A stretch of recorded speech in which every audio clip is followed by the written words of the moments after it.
Good morning, guys. Welcome to Fixer. In front of me is a refrigerator. So the customer concern and call a technician like us.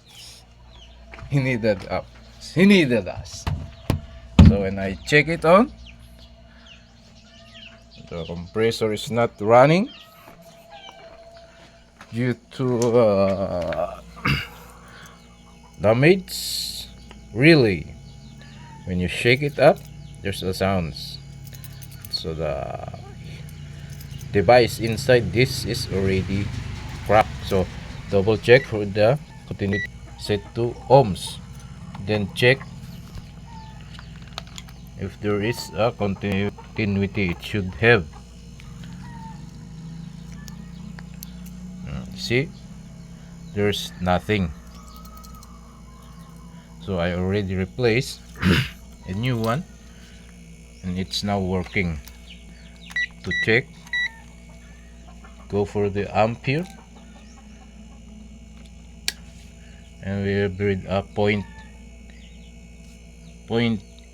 89 point 8 point. Check, we have a 0.97.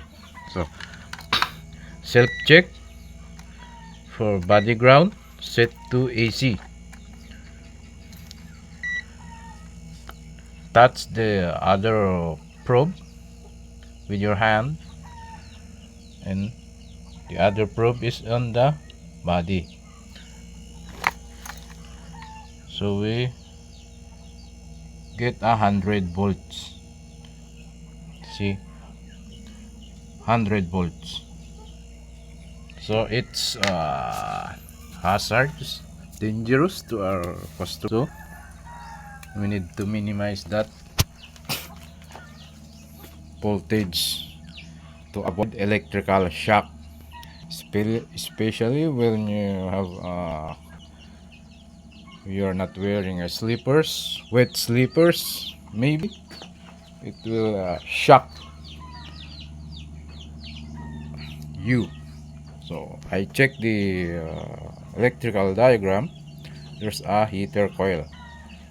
So when I check it on, there's a continuity between the line into the body. When I separately remove the heater, there is no continuity anymore. So I have to disable this. I will drill a hole in here for a separate wiring through here to the compressor,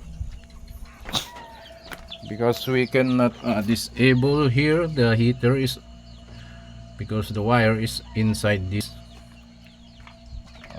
refrigerator body. So let's do it on.